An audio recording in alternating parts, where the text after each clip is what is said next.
everybody, and welcome to Ape Nation, your #1 source for all things Planet of the Apes on YouTube. My name is Josh, and today I have finally reached the end of my series of reviews for every single Planet of the Apes movie, with the third and final entry in the Caesar trilogy and rebooted series of films that will continue with Kingdom of the Planet of the Apes in just a few weeks, 2017's War for the Planet of the Apes.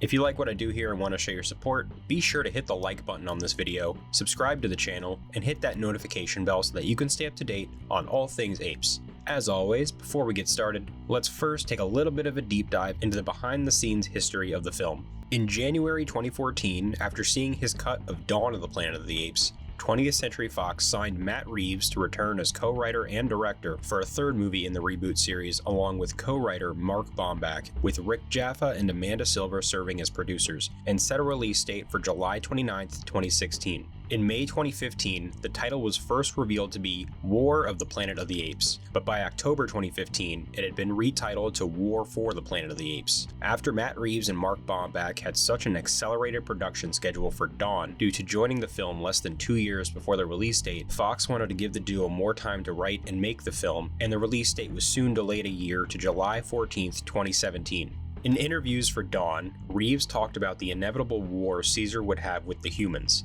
As this story continues, we know that war is not avoided by the end of Dawn.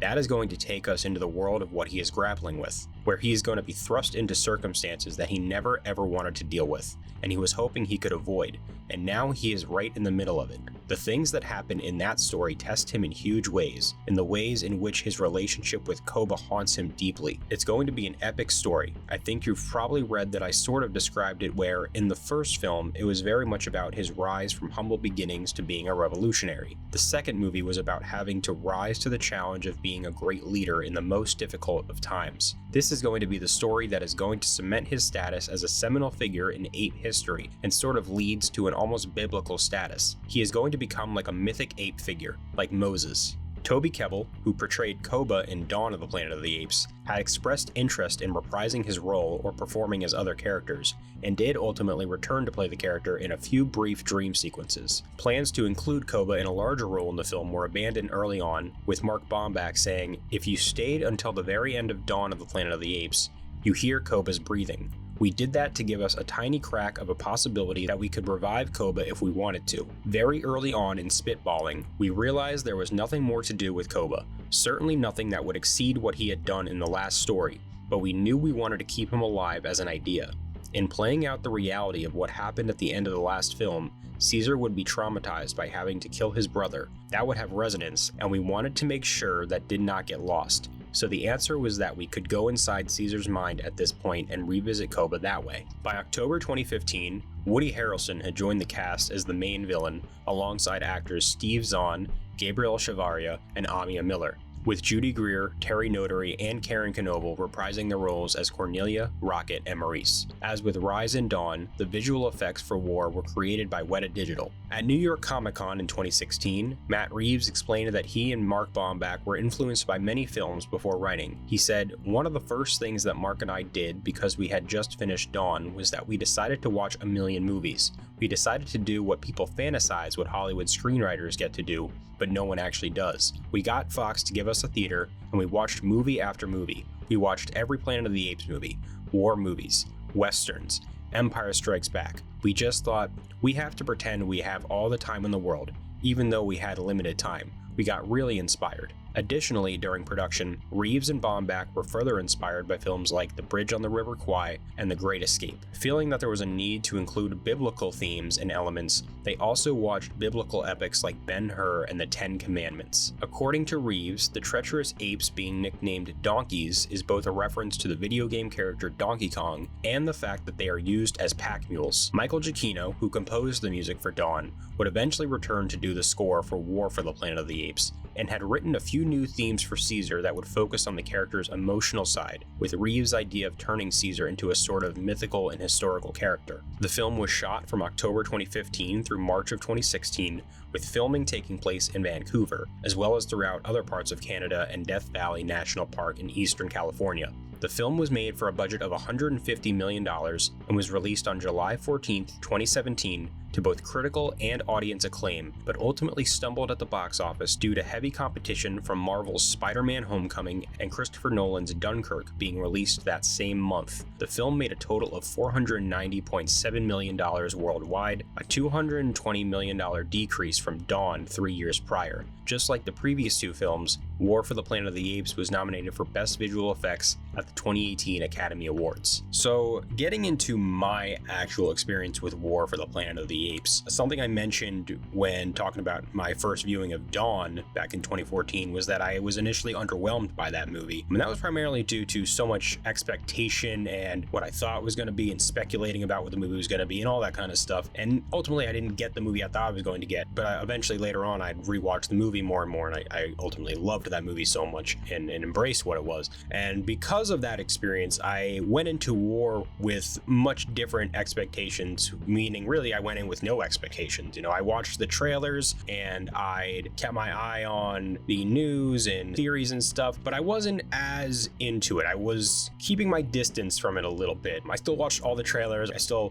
took in as much stuff as I could get, but I didn't let myself get too much in my own head about what this movie's going to be and how I think things might play out and where it could go. And I think it really helped because when I first saw this movie, I was absolutely floored. I loved it so much and I immediately embraced the film for what it was, and I loved how mature and how slow and how methodical it was. And instantly, to me, it was my favorite of the three. I was just so blown away by what Matt Reeves and Andy Serkis and everyone were able to pull off. And then over the next couple of years, I slowly started seeing some of the cracks in the film, and there aren't a lot, but there are a couple more than Dawn, and I'll get to those later in my review. And then I'd rewatch the trilogy and I realized, no, I think I liked Dawn more, but I still loved this movie, and I think I found it a little less rewatchable because of how dark and how slow it was. Despite loving those things about it, it's not the kind of movie you go back and rewatch again and again and again like Rise and Dawn are. At least at the time, that's how I felt. But in the last, I'd say maybe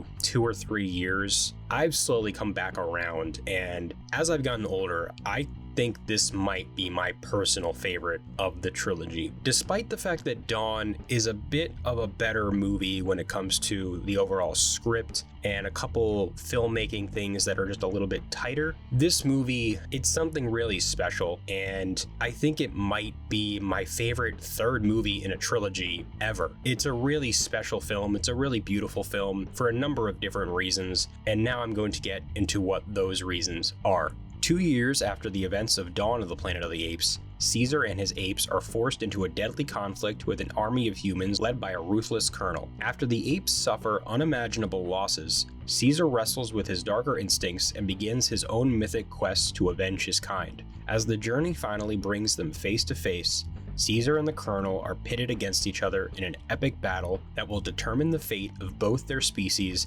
and the future of the planet. As usual, starting out with the cast and with the characters of the film, jumping right into what is probably the best part of this entire movie and best part of this entire trilogy is Andy Serkis as Caesar, who gives not just the best performance of these three movies, but this is the best performance of what I think is Andy Serkis's entire career. And in my opinion, it should 100% have been nominated for Best Actor, and I could argue he might have been able to win had he been nominated. Caesar's arc is so incredibly well done in this movie. I think it's so intense, I think it's so powerful, and I think it's a lot more personal than what he goes through in Dawn, despite the fact that that has a lot of personal elements. But this has him facing his own inner demons, and by the end of the movie, it cements him, to me, as one of the all-time great movie characters, and to me creates what I think probably is the best character that the entire Planet of the Apes franchise has ever seen by the end of this movie. I think he's so well realized in this movie, and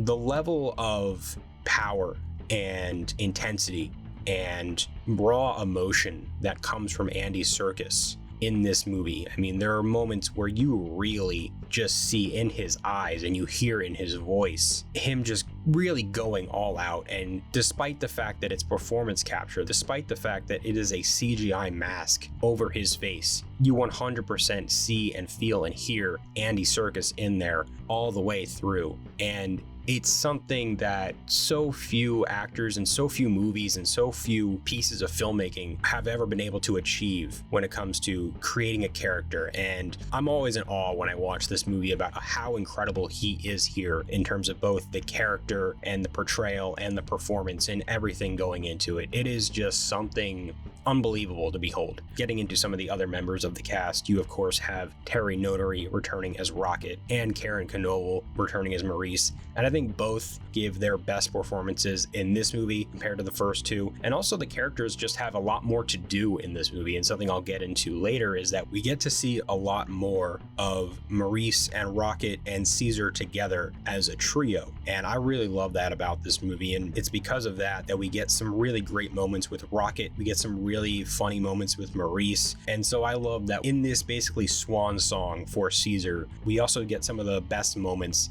of Rocket and Maurice throughout it. You also have Michael Adam Thwaite as a new character named Luca, who is a gorilla, and technically not a new character. He was in Dawn of Planet of the Apes briefly, and I think he's a really solid character. I think he's a really good addition to the OG trio of Caesar and Maurice and Rocket, and you grow to care about him quite a bit throughout the movie. And he also has a really emotionally impactful scene towards the middle that I think is one of the highlights of the entire movie. So I really like Luca a lot. And then turning to the villain side of things with Woody Harrelson as the Colonel. I've definitely seen some criticism towards this character, and I think Woody Harrelson even came out maybe a year or so ago and he said he didn't like his performance in this movie, but I personally couldn't disagree with him more. I love Woody Harrelson in this movie, and I think the Colonel is a really, really great villain. This is such a chilling and terrifying performance from Woody Harrelson. I think he plays a villain so well, and the Colonel is just a really ruthless and very effective villain in this story. He is exactly the type of villain that this particular story needs. You know, he's not someone like Koba where you understand and empathize with him. There are moments here and there where you can understand where he's coming from, for sure, and I appreciate that about him. And there's even a couple moments towards the end where you even feel a little bit sorry for him, but at the end of the day, he is a cold-hearted, really cruel villain, but he is very effective and you understand his motivations, and the performance that Woody Harrelson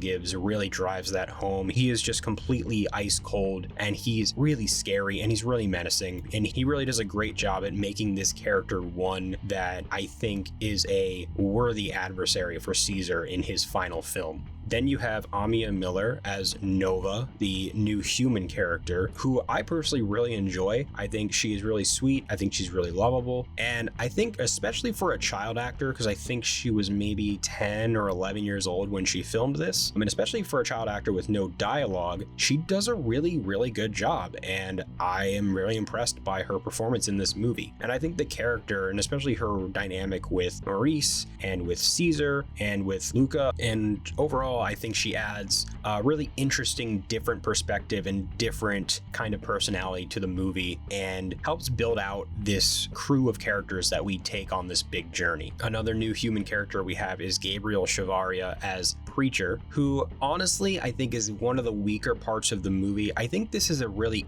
interesting concept for a character, but at the end of the day, I kind of feel like he's a little bit half-baked and underutilized. The actor does a really good job. I think he is actually very good in this movie, but the character as a whole, he doesn't really serve much of a purpose other than a plot device that doesn't really come into play aside from at the beginning and at the end of the movie. But I still appreciate what Matt Reeves was trying to do with this character, and there are some deleted scenes that give him a bit more depth and I think add a bit more to what they were trying to do, but I also understand why they were cut. I think to spend too much time doing what they were trying to do with this character, it would have taken away from the pacing, and I think it would have taken away from the focus on Caesar that I think this movie does so well. So I think this character is a bit of wasted potential, but I also understand why he's not used to his fullest extent. But to me, ultimately, he's one of the weaker points of the entire movie. And then getting back to some ape characters, you have Ty Olsson person as Red, aka the main donkey, who are the apes that stand against Caesar, who are the ones that joined Koba in Dawn of the Planet of the Apes and now fight for the humans just to survive, as Caesar says.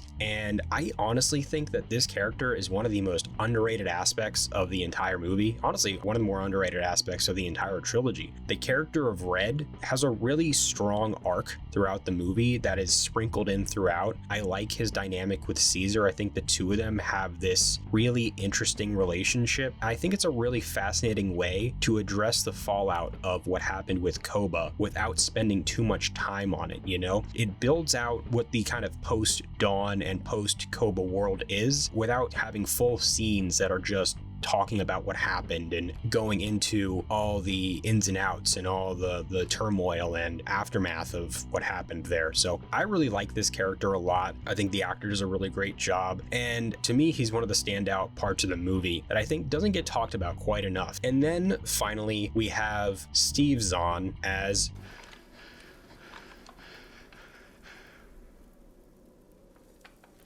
Bad Ape.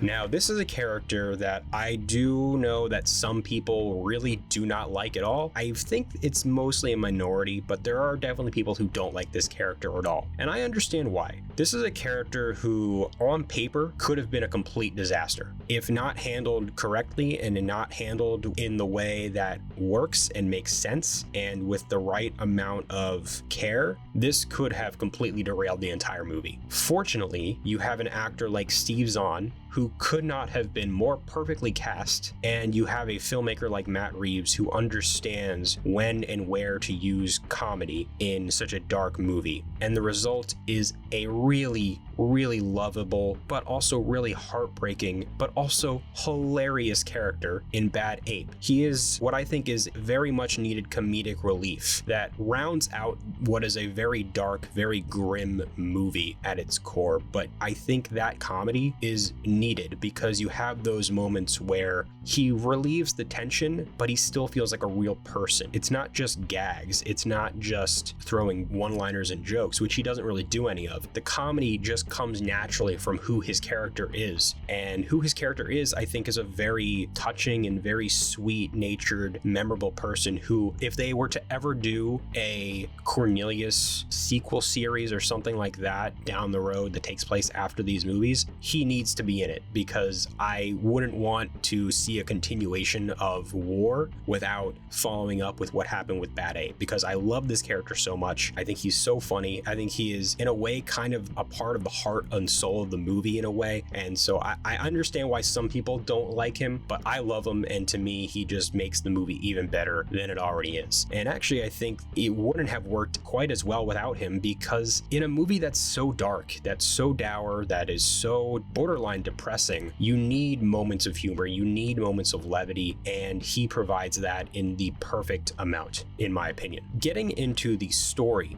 of War for the Planet of the Apes, what I love so much about it is that this is, without question, the most emotional and also emotionally complex bit of storytelling that we've seen in this entire trilogy. Everything that's going on with Caesar, his internal conflict, it really drives the emotion of this movie, and it drives the emotional turmoil up to 11 compared to the last two movies. And it really helps you feel for Caesar and care about Caesar and want to see him succeed in his journey, and you're on his side the entire time. And anytime something happens to him, you feel that pain. And anytime he's going through some kind of really stressful situation, you are rooting for him to get out of it, and you are so locked in and ready to see him overcome what he's going through. I also really love the way that the movie subverts expectations really well by telling a very character-driven drama instead of another ape versus human blockbuster similar to what we got with Dawn. And for me, it's a very unexpectedly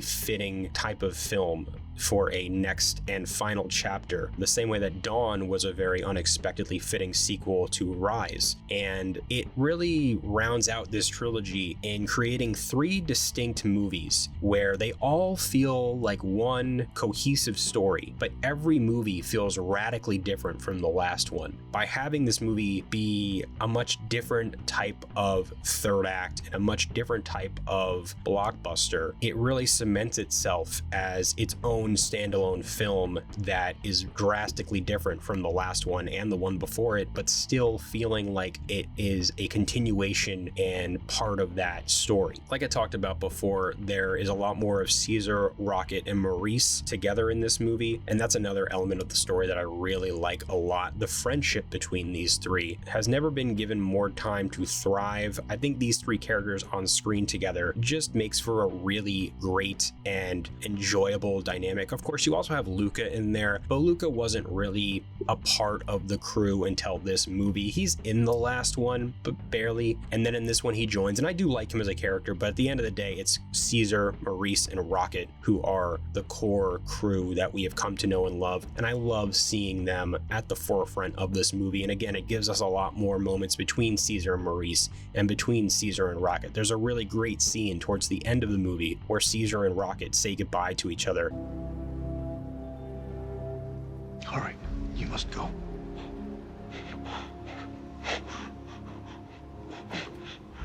Maurice was right.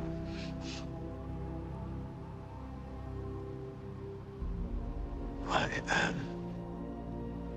my Cobra.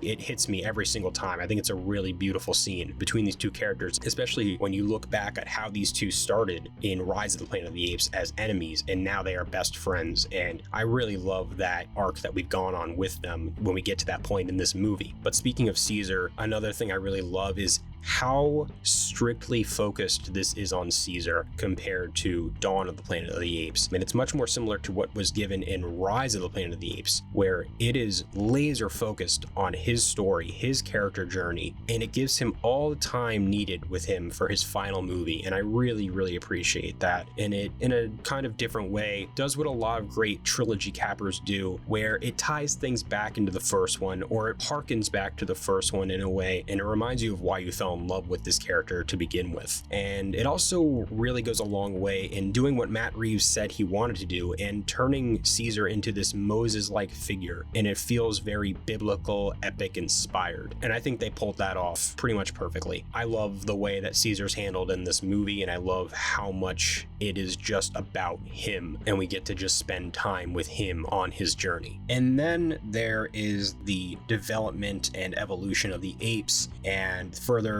de-evolution of humanity and how all that unfolds. And I think the way this movie handles it is really, really smart. First things first, I love how ape speech has evolved in this movie. We see more apes starting to actually use speech as opposed to just sign language. There's still a lot of sign language in the movie, but characters like Red and characters like Bad Ape, and especially Caesar, who is mainly using speech in this entire movie. He's giving us full sentences, full paragraphs, full speeches even. That's such a departure from where he was in Dawn, where a lot of Caesar's dialogue was sign language with just little phrases here and there. And, you know, he had a couple exchanges throughout. I'd say it was like 70% sign language, 30% dialogue. This one, I'd say it's almost the opposite. It's closer to like 60-40 in this one, with speech and dialogue taking over the main role for the apes. And it works, and it feels natural. It feels like a very real evolution of where we were in Dawn. And I love seeing Caesar really come into himself as a character. And then when it comes to the human side of things, the de-evolution of the humans,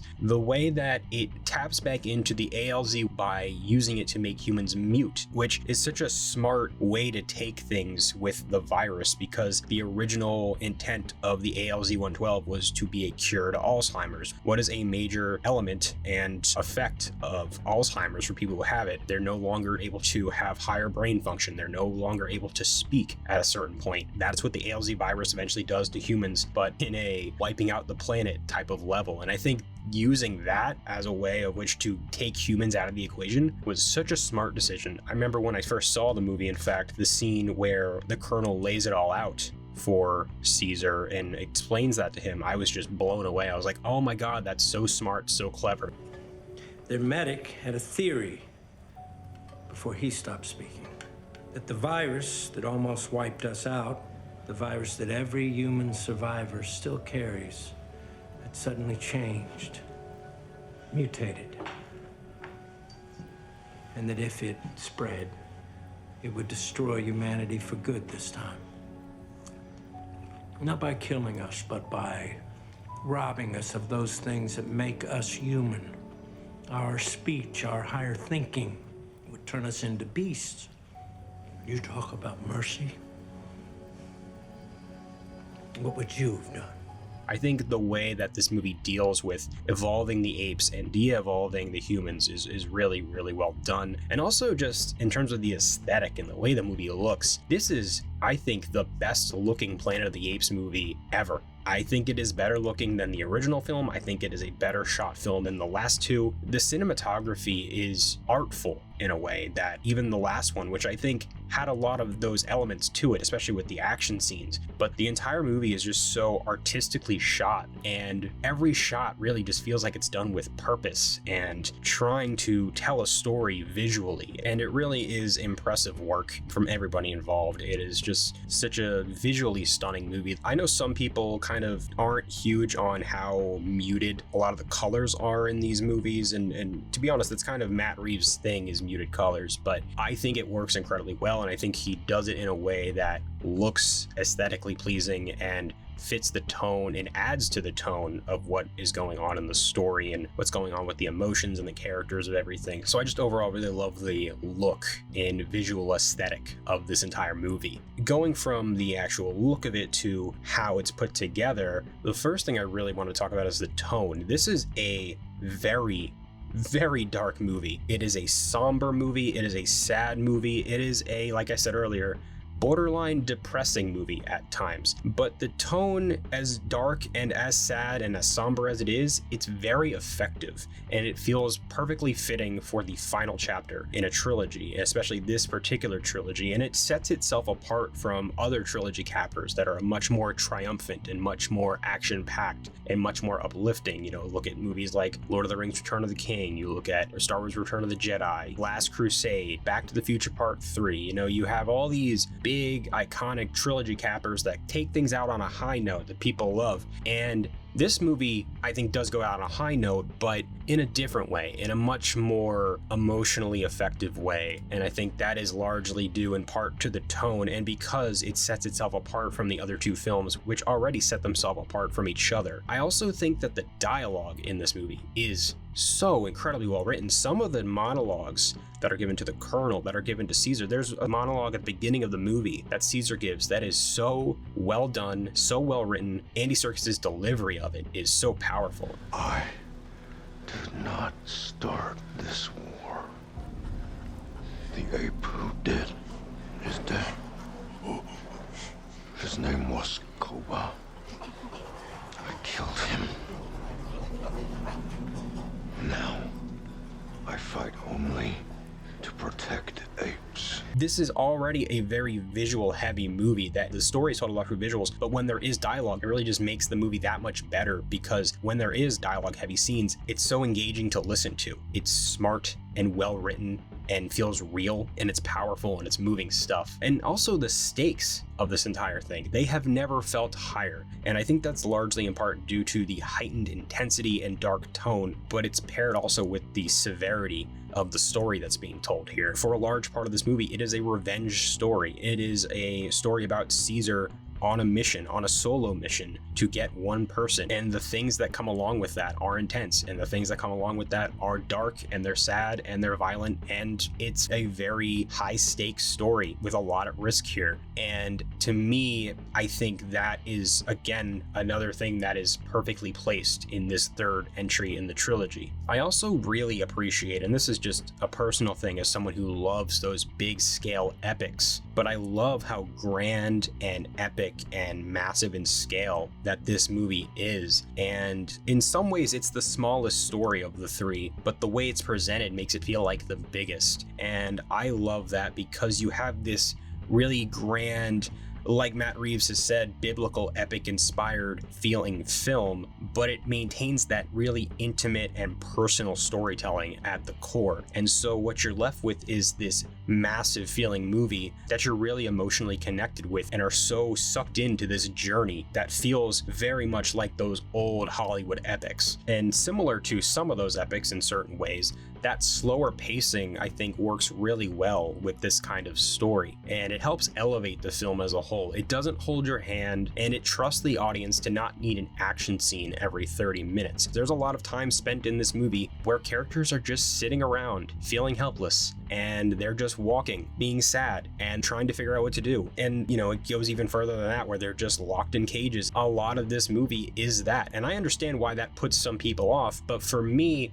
it adds to it. It lets you just sit in this world, and it lets you just sit with these characters as they go through the emotions that they need to feel in this story. Like I mentioned earlier in my review, over the years I started seeing certain cracks in this movie, and some people have talked about this. It's not really a new criticism, but it's something that when I first saw the movie I didn't notice, and then over time it started becoming more prominent, and then I noticed it more and more, and it's mainly just in the third act, or maybe just more like the second half of the movie. But there's a decent handful of really kind of silly plot contrivances and things that are made to be a little too convenient. Things like Nova walking into the base and not being seen by anyone. She's not even sneaking in there, she just casually walks in and is walking back and forth, just manages to avoid the light. And then you have the avalanche that happens towards the end of the movie that comes just in the nick of time to save the day. And then of course you have the very end of the movie where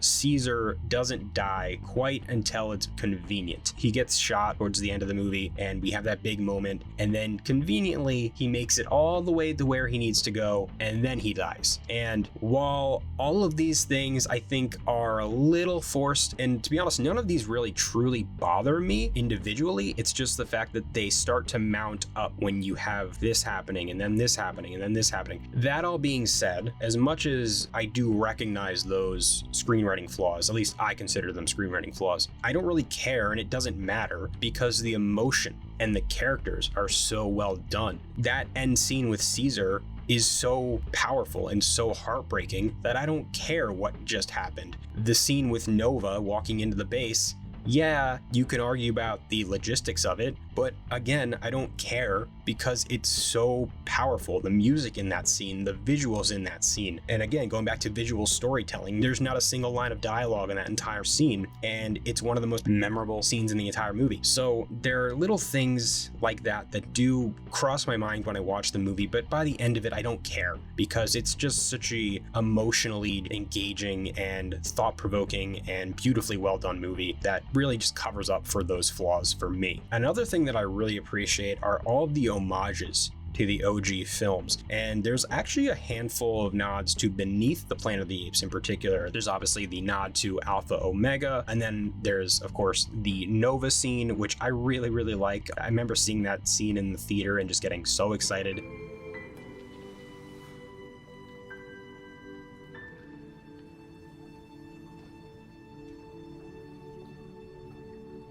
Nova. Nova. Nova. Nova.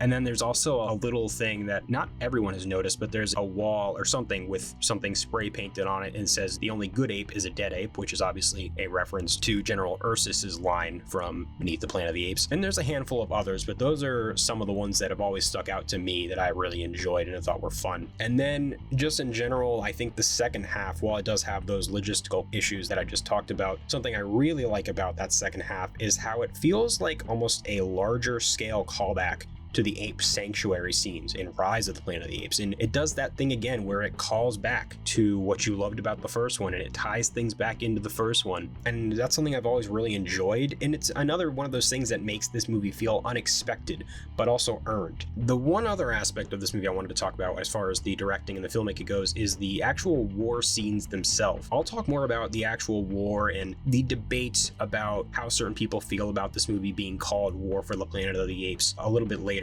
But when it comes to the actual war scenes, which really are just the first 10-15 minutes and the last 20 or so minutes, I've always found them to be really intense and harrowing stuff.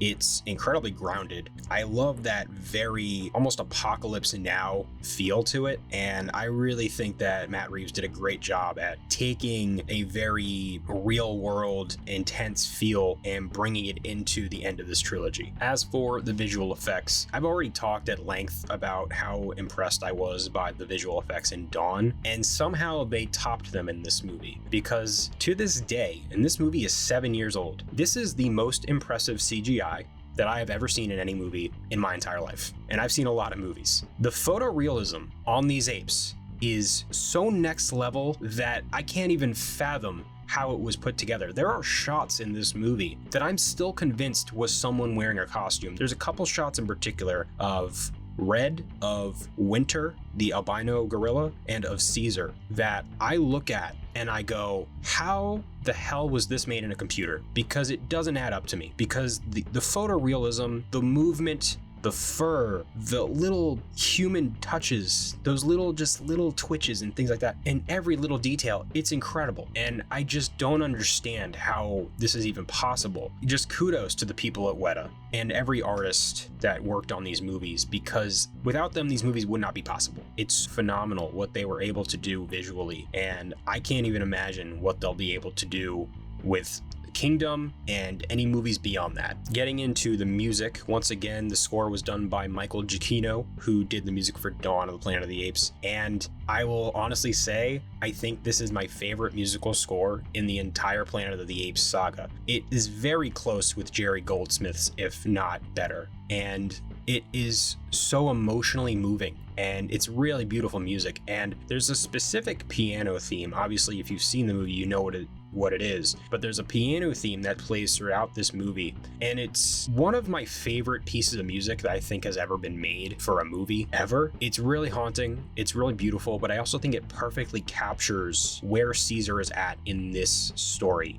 And also, honestly, I might even say that the score as a whole might be the best of Giacchino's entire career. I mean, you have some of his best, which I would say is something like maybe Inside Out, or The Batman, or maybe Star Trek from 2009, but like this music, I think, is possibly better than all of those and anything else he's done. It's really, really masterful music that, for a composer of his caliber and of his size, and someone who often does that big, flashy blockbuster sound, what he's able to achieve here is so outside of his usual wheelhouse, and it's all the better for it. And he proves that he is one of the best in the game because it's so effective. To me, it does what some of the best scores do, even more so than what Rise did, which is helps tell the story, and it becomes a part of the world. And there's also a lot of really great nods to the OG series that fit this modern tone. You know, there's these little bits here and there. And then as for the themes and what this movie is talking about, I mentioned earlier that there aren't a lot of war scenes, and that has made some people feel that this movie was kind of a betrayal of what it was supposed to be, right? Some people went into this movie thinking it's going to be this big epic war movie about the humans versus the apes and big battle scenes and all of that, right? And what I love about this movie is that it's not that. It's not that at all. This is an anti-war movie. This is not a war film. It is a movie about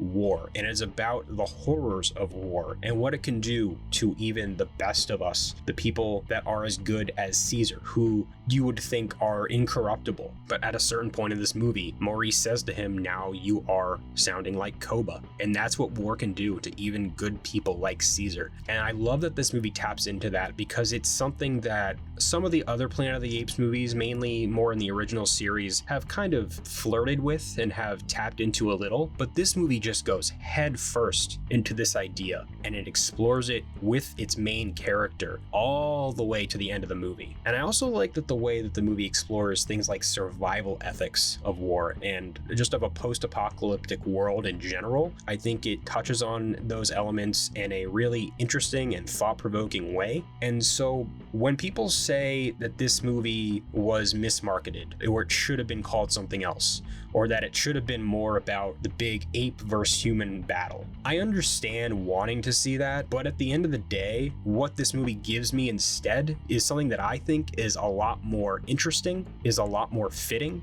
for this particular story, and personally is just much more appealing and makes this trilogy stand out, and it makes it much more special than what it could have been had this just been a traditional ape army, human army, big battle at the end movie. So that, among many other reasons, is why I think this is probably my favorite Planet of the Apes movie in the trilogy and one of my favorite movies of all time. It's such an incredibly well done, well written, thought-provoking, beautiful, character-driven movie. It's one of the best looking movies that I've seen in such a long time, one of the most emotionally moving movies that I've probably ever seen, and it's also just a perfect swan song for what I think is a perfect character in Caesar. Those were my thoughts on War for the Planet of the Apes. Let me know what you thought of my review down in the comments below. What are your thoughts on the movie? Do you agree with my points? Do you disagree with any of my points? If you haven't seen this movie yet, did my review make you want to check this film out? Let me know all of your thoughts down in the comments below. This was my final review in catching up on the entire Planet of the Apes series. My next review will in fact finally be for Kingdom of the Planet of the Apes